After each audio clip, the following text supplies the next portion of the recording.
BC వాదాన్ని తీసుకురాగలిగినటువంటి నేను మీ అందరికీ ప్రమాణం చేసి చెప్తా ఉన్నా, 4 ఏళ్ళు ఈ బీసీ వాదాన్ని కాపాడు. మీ బిడ్డ ముఖ్యమంత్రి అయితే, మీ బీసీ వర్గాల బిడ్డ ముఖ్యమంత్రి అయితే ఆ రోజు మీ బతుకు మారుతుంది ఖచ్చితంగా అని చెప్పి తెలియజేస్తా ఉన్నా. కాబట్టి ఈ పాలమూరు జిల్లాలో ఉన్నటువంటి 14 సీట్లలో 12 సీట్లు జనరల్ సీట్లలో బీసీలు జెండా ఎగరేయాలి, పోతా ఉన్నారని చెప్పి తెలియజేస్తా ఉన్నా. ఇక అలాగే ఇంకొకటి కూడా చెప్తా ఉన్నా, మా రజక బిడ్డ ఇక్కడ షాద్నగర్ ఎమ్మెల్యే శంకరయ్య, మా ముదిరాజు బిడ్డ శ్రీహరి, ఇక్కడ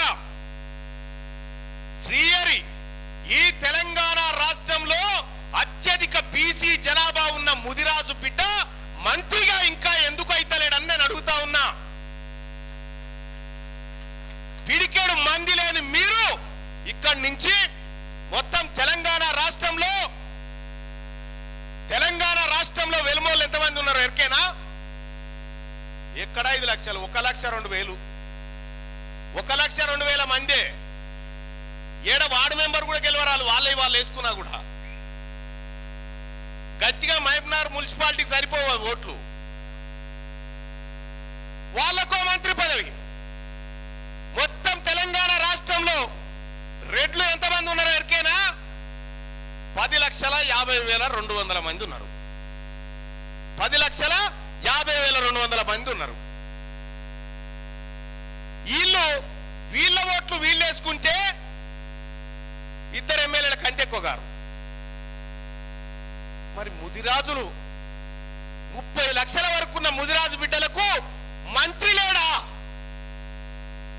ముదిరాజు వాళ్ళ సొమ్ము ఎవరు తిన్నారు అన్నట్టు? ఇప్పుడు ఎవరు తిన్నారు? వాళ్ళే తిన్నారు కదా. మరి మన రజక బిడ్డ 10 లక్షల మంది ఉన్నారు తెలంగాణ రాష్ట్రంలో. రెడ్ల కంటే అధిక జనాభా సాకలి రజక బిడ్డలు ఉంది. వాళ్ళు కావద్దా? వాళ్ళు కాలే, ఎటుపోయారు? యాదవులు కాలే. ఇక కులగణన అని చేసిరమ్మా. కులగణన మొన్న చేసిరా? కులగణన చేసేట మీరు ఎంతమంది ఉన్నారో లెక్క తీసి మీకు అంత వంచిస్తామని చెప్తా ఉన్నారు. వీళ్ళు పంచటోళ్ళైరు, మనం తీసుకుంటోళ్ళమైన. కరెక్ట్ గా 90 ఏళ్ళ మన నీళ్ళు లెక్క పెడతా అని చెప్పారు. 90 ఏళ్ల నుంచి ఈ మాట చెప్పుకుంటూ వచ్చి ఇప్పుడు మన బోగస్ లెక్కలు తీసిరు. మన ఇళ్లలో ఉన్న ఒక గొల్లకుర్మన్నకు ఆయన మంద 1,00,000 గొర్రెలు కలిపితే ఆయన 500 ఆయన తెచ్చుకుంటాడు. మన రజక బిడ్డలు ఇల్లు తిరిగి ఎవరి బట్టలు వాళ్ళే తీసుకొచ్చి మళ్ళీ వాళ్ళకి అప్పచెప్తారు. ఇంత మంచిగా పంచుకునే తెలివి మా దగ్గర ఉంటే మీ తెలివి లేని వాళ్ళు 90 ఏళ్ల సంధి పంచుతా అని చెప్తా ఉన్నారు మాకు. మా రజకులకున్న తెలివి ఉన్నదా మీకు? మా గొల్లల బిడ్డ కాళ్ళకున్న తెలివి ఉన్నదా మీకు? మరి తెలివి లేని బాయికాడ జీతగాని పెట్టుకుంటామన్నా. అందుకే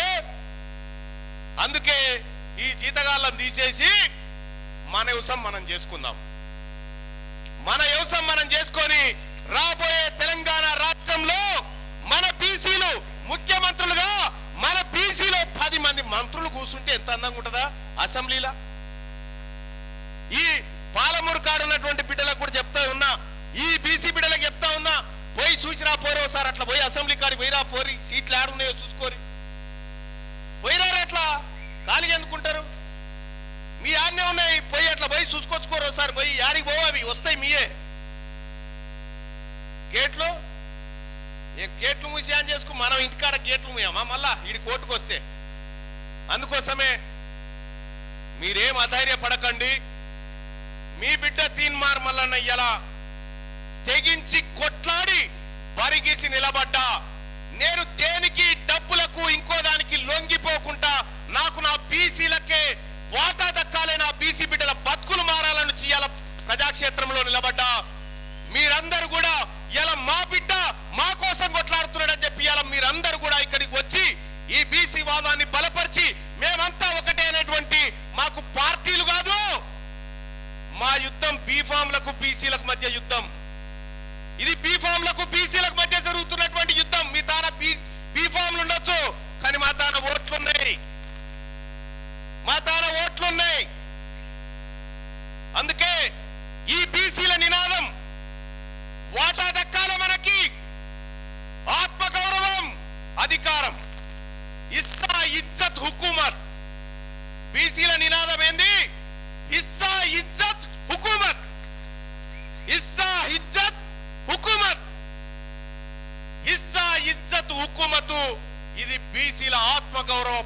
చేయడము, ఇది మన మన తల్లి మీది కొట్లాటకొస్తే అన్నదమ్ములమంతా ఎట్లా ఒకటైతామో ఇవాళ అన్ని కులాలను కూడా మనం బీసీలమంతా ఒకటి కావాలి.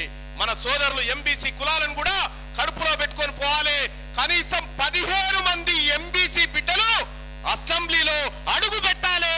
అలాగే వాళ్ళ తమాషా ప్రకారం వాళ్లకు బడ్జెట్ కేటాయించాలి. ఇది బీసీ బిడ్డలుగా మనం అందరం బాధ్యత తీసుకోవాల్సినటువంటి రోజు అని చెప్పి తెలియజేస్తా ఉన్నా. పాలమూరులో బీసీ యువత చాలా మంది ఉన్నది. ఇలా తెలంగాణ రాష్ట్రంలో బీసీ జేఏసీని మొత్తం అన్ని జిల్లాల్లో ఫామ్ చేస్తా ఉన్నాం. ఈ జిల్లాలో కూడా బీసీ జేఏసీ కమిటీని ఫామ్ చేయబోతా ఉన్నాం. వీళ్ళందరి అభిప్రాయాలు తీసుకొని సూర్యరావణ దీన్ని ఫాలోఅప్ చేసి అతి త్వరగా ఈ జిల్లా కమిటీని పూర్తి చేయాల్సిందిగా మీ అందరికి కూడా తెలియజేస్తా ఉన్నా. అలాగే ఇక్కడ ఉన్నటువంటి బీసీ యువత వింగు తయారు కావాలి, బీసీ టీచర్ వింగు తయారు కావాలి, బీసీ ఉద్యోగి వింగు తయారు కావాలి, బీసీలకు సంబంధించినటువంటి మహిళా వింగు కూడా తయారు కావాలని చెప్పి తెలియజేస్తా ఉన్నా. మీ అందరు కూడా సూర్యరావణ గారితో టచ్ లో ఉండండి, ఇటు మా తమ్ముడు రవితో టచ్ లో ఉండండి.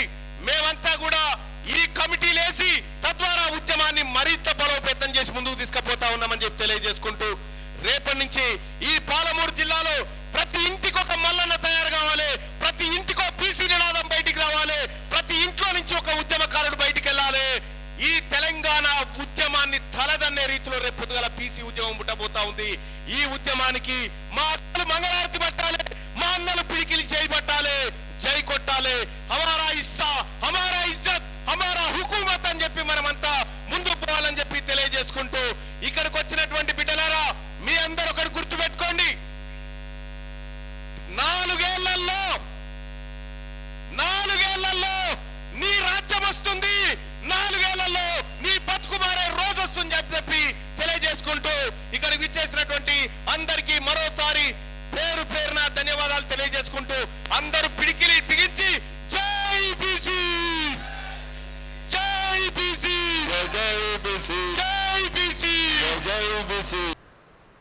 మేము తిన్మార్ మల్లన్న గారిని పాలమూరు గడ్డపైకి తీసుకొచ్చి బీసీల తరఫున మాట్లాడాలని చెప్పి ఒక ఉద్దేశంతో 9 తారీఖు రోజున తీసుకురావాలని చెప్పి చాలా అనుకున్నాం. అదేవిధంగా ఎంతోమంది ప్రజలను కూడా చేర్చుకొని ఈరోజు సభను అనుకున్న దానికంటే ఎక్కువగా సక్సెస్ చేయడం జరిగింది. కాబట్టి ఈ సభకు సహకరించిన అన్ని కుల సంఘ నాయకులకు, బీసీ బిడ్డలకు ఈరోజు మన పాలమూరులో మన సత్తా ఏందో చూపించారు. మల్లన్న గారు కూడా అదే మాట చెప్పడం జరిగింది. కాబట్టి బీసీ ప్రజలు చైతన్యం అయితే ఏ విధంగా అయిందని చెప్పి ఈరోజు అన్ని వర్గాలకు కూడా చూడడం జరిగింది. పాలమూరు గడ్డపైన మన బీసీల సత్తా కూడా ఈరోజు మన నాయకులు, మిగతా నాయకులందరూ కూడా తెలుసుకోవడం జరిగింది. కాబట్టి ఈ సభకు సహకరించిన ప్రతి ఒక్కరి కుల సంఘాలకు కూడా పేరు పేరున ధన్యవాదాలు చెప్తున్నా. ఇదే విధంగా మనం ఇదే చైతన్యంతో, ఇదే ఊపుతో మనం ముందుకు పోవాలి. ముందుకు పోయి వచ్చే ఎన్నికల్లో కూడా, వచ్చే స్థానిక సంస్థల ఎన్నికల్లో కూడా మన బీసీ బిడ్డలను గెలిపించుకోవాలి. ఈ సభకు సహకరించిన ప్రతి ఒక్కరికి కూడా పేరు పేరున ధన్యవాదాలు తెలుపుతున్నా.